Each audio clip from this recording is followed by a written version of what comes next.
नमस्ते Bharat, DK special channel में आपका स्वागत है। मैं हूं डीके जी। मेरे साथ जो है भाजपा के जो है फायर ब्रांड नेत्री हैं, जिनका नाम है आदरणीय श्रीमती आश्रिति शर्मा जी।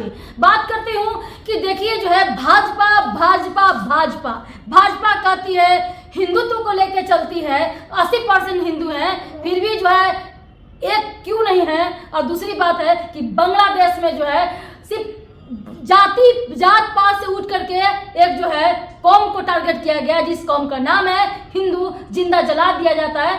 क्या कहिएगा इस चीज को लेकर के? देखिए, हिंदुओं को तो हमेशा ही टारगेट किया गया, आज ये नई बात नहीं है।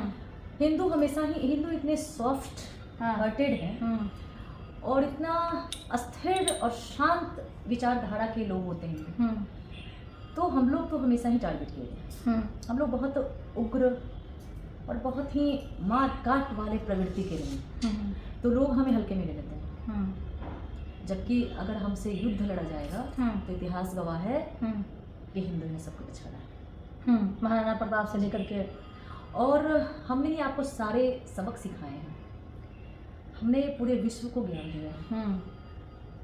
आप हमसे शिक्षा ले सकते हैं, शांति का भी और युद्ध का भी। लेकिन जो कम जानकार लोग होते हैं वो लोग हल्के में ले लेते हैं। हिंदुओं को हमेशा ही हल्के में लेकर के ही देखा गया, और इसीलिए वो लोग हमेशा हारे जिन्होंने हल्के में लिया।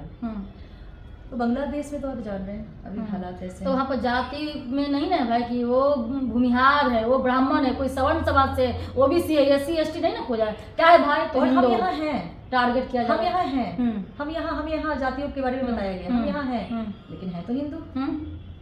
हम हमारे बच्चे बच्चे जानते हैं कि हम यहाँ हैं, हमारी जाति भी हमारे लिए सर्वोपरि है, लेकिन है तो हिंदू। अदर कौम पे अगर कुछ होता है, जैसे हिजाब को लेके हुआ मामला, तो अलग कंट्री से आ जाते हैं, FIR जो है धमकियां आ जाती है। लेकिन जब बांग्लादेश में हिंदुओं को जो इस तरीके से संसार करने वाली घटना को जला दिया जाता है इस तरीके से, तो कोई कंट्री से नहीं है। छोड़िए ना, कोई यहाँ के नेता लोग कोई ट्वीट कोई कुछ नहीं कर रहे हैं, आता नहीं है कोई। देखिए किसी भी कंट्री में आप देखें कि सबसे जो आप किसी भी कंट्री का ले लेंगे, वहां से कोई बोल रहा था, वो एक आदमी से बुलवाया जाता है, ठीक है ना। एक आदमी से ऐसा बयान दे रहा था, अखबार में छप जाता है कि हमारे कौम के साथ वहाँ भारत में ऐसे हो रहा है। जहाँ जहाँ जितने भी कंट्री में मुसलमान हैं, सबसे खुशहाल, सबसे सुरक्षित और सबसे फल फूल यही रहे हैं हिंदुस्तान के अंदर, और सबसे ज्यादा अधिकार, मौलिक अधिकार, संवैधानिक अधिकार, सब कुछ यहाँ मिला हुआ है। और बाहर वाले ऐसी चाचा नाना बनते रहते हैं, ये बनवाया जाता है, ये सारी चीजें जो है ना करवाया जाता है। 2-4 लोगों को रुपया पैसा दे करके कुछ लिखवा देना, कुछ बयान दिलवा देना, किसी को लेना देना नहीं होता। यहाँ पे सबको पता है कि वहाँ पे जो महिलाएं हैं बाहर दूसरे कंट्री में, जो मुसलमान महिलाएं और जो हमारे देश में महिलाएं हैं, दोनों में बहुत फर्क है। वहाँ के क्या हालात थे मुसलमान बहनों के, और यहाँ कितनी आज़ादी है, तो सबको मालूम है। वो कौन से चाचा फूफा है यहाँ पे आकर के बता रहे हैं हम तो हिंदुस्तान में ऐसे हुआ मेरी बहन के साथ। पहले अपनी बहन का भी देखना चाहिए कि अपनी अपनी बहनों का, माताओं का क्या हालत बना करके रखा हुआ है। खैर इन चीज़ों से मामला सॉल्व नहीं होगा। मामला हिंदू पे बात आई है। हिंदू बहुत शक्तिशाली है, सहनशील है, पर बहुत शक्तिशाली है। और हिंदुओं को आप जितना ज़्यादा निस्ते नाबूद करने की कोशिश करेंगे, उतना ज़्यादा और हिंदू जो है सशक्त होगा और शक्तिशाली होगा। क्या उसके लिए NRC लाना पड़ेगा या CA बिल लाना पड़ेगा? क्या करना पड़ेगा? या जो बॉर्डर को खोल देना चाहिए, अब भाई हिंदू जो है आ जाओ? क्यों नहीं हो रहा है?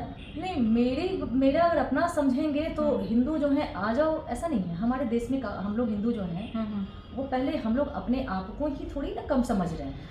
मतलब आप समझ रहे हैं कि हम ज्यादा संख्या में हो जाएंगे, यहाँ करें मुसलमान अल्पसंख्यक में है, तो वहाँ तो हिंदू अल्पसंख्यक में, अल्पसंख्यक के लोगों के साथ है, तो फिर क्यों नहीं? अगर भारत क्यों नहीं? ये मुद्दा डिफरेंट है और ये मुद्दा डिफरेंट है। हिंदुओं पे अत्याचार, ये मुद्दा डिफरेंट है, संख्या वाला मुद्दा डिफरेंट है। हम दूसरे कंट्री में जो हमारे हिंदू भाई, जिनको भी बहन, जिनको भी तकलीफ हो रही है, जिनको प्रताड़ित किया जा रहा है, जिनको बेघर किया जा रहा है, जिनको सताया जा रहा है, जिनको लूटा पाटा जा रहा है, उनके साथ न्याय होना चाहिए। लेकिन इसका मतलब ये नहीं कि अपने घर का दरवाजा खोले। मेरे देश का जनसंख्या पहले से इतना ज्यादा है, हम उन्हें प्रोटेक्ट करें। पूरे वर्ल्ड में इन चीजों को देखा जाए कि कहाँ पे किसी भी धरती के साथ NRC बिल लाया जाएगा, का लाया जाएगा, CA बिल लाया जाएगा, उसी चीज को देख करके इसके लिए हमारे विरोधियों को जो है नींद नहीं आती है।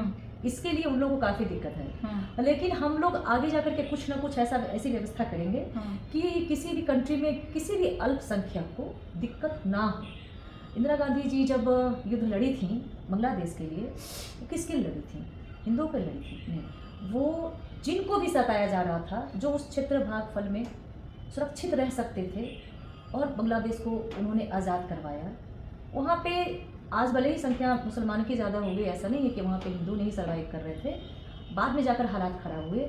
उनका दृष्टिकोण किसी धर्म जाति को लेकर नहीं था, वो सभी लोग सुरक्षित रहें जो टारगेटेड थे, जो तकलीफ में थे, जो डिमांड कर रहे थे कि हमें आज़ादी चाहिए, उसके लिए उन्होंने किया था। आगे जाकर हालात वो बिगड़ गए, वो अलग बात है कि आज हमने जिनको खड़ा किया था वही हमारे दुश्मन हो गए हैं। मगर हमें अपने देश में जो हम हिंदू हैं उसकी संख्या पे आप डाउट ना करें, कहीं भी डरने घबराने की जरूरत नहीं है। हम जितने भी 80% है फिर भी डर रहे हैं। वो वर्ल्ड लेवल पे आप 80% है फिर भी हिंदू डर रहे हैं। कौन हिंदू डर रहा है? नहीं, कोई हिंदू नहीं डर रहा है। एक अकेला भाड़ी जहाँ जनसंख्या मैदान में खड़ा कर दिया। हमारा इतिहास गवाह है कि जब महाराणा प्रताप हों या जो भी हमारे राजा महाराजे थे, ऐसे इतने भारी भारी हथियार लेकर के सवार हो जाते थे घोड़े पे, तो हाहाकार मचा देते थे। सरकार को क्या करना चाहिए? जो बांग्लादेश में जो है इस तरीके से दर्दनाक घटना हुई, सरकार को क्या करना चाहिए और क्या बढ़ना चाहिए? इस तरीके से हो रहा है तो लोग क्यों नहीं इस चीज़ को देख रहे हैं? नहीं, सरकार तो देख ही रही है, और लोगों को तो जो न्यूज़ मिल रहा है वो हम लोग देख रहे हैं कि ऐसे और वैसे हो रहा है। कहीं पे किसी पे अत्याचार हो रहा है, कहीं पे किसी पे अत्याचार हो रहा है, ऐसा हम लोग को दिखाया जा रहा है और हम लोग उसी को देख रहे हैं। लेकिन सरकार बारीकी से, उनके पास सारे एविडेंस हैं, सारे चीज़ हैं, उनके पास खुफिया एजेंसीज हैं, और एक दूसरे से सरकार बात करती है। अब हमेशा देखते हैं कि हमारे प्रधानमंत्री हों या हमारे विदेश मंत्री हों, आते जाते रहते हैं। हमारे सांसद, हमारे मंत्री देश विदेश का जो टूर करते हैं वो किस लिए करते हैं? इसलिए तो करते हैं ना, डिस्कशंस चलते हैं आगे के हालात और अभी के हालात को कैसे रास्ते पे लाना है, कैसे सुधारना है, कैसे सही करना है, इन्हीं चीज़ों की तो डिस्कशन चलती है ना। तो वो हमारे लेवल से बहुत ऊपर लेवल की चीज़ें हैं जो सरकार ही उसे सुलझा सकती है। और ऐसा नहीं कि सरकार बैठी है वो सब कुछ देख रही है, और कहीं भी कोई भी चीज़ होगा, अगर हिंदुओं पे होगा तो हमारी सरकार बैठी नहीं रहेगी। और हमारे देश में भी मैं फिर पुरजोर तरीके से कहूँगी कि संख्या पे नहीं जाइएगा, हम एक रहेंगे, कोई 100 रहेगा, हम लोग फिर भी ताकतवर हैं, हम लोग फिर भी मजबूत हैं, संख्या हमारी कितनी भी है। तो देखिए मेरे साथ ही देखिए क्या हुआ क्या नहीं हुआ। बांग्लादेश में हिंदुओं पर जो अत्याचार किया गया है, इस तमाम बातों की चर्चा हुआ कि क्या कुछ आगे होगा, क्या कुछ होगा, होने वाला है, और मोदी जी क्या कुछ जो इस लेवल से हट के क्या कुछ कर रहे हैं। तब तक के लिए जय हिंद, जय भारत। देखते रहिएगा DK channel, like share subscribe कीजिएगा, फेसबुक पे तो फॉलो कीजिएगा।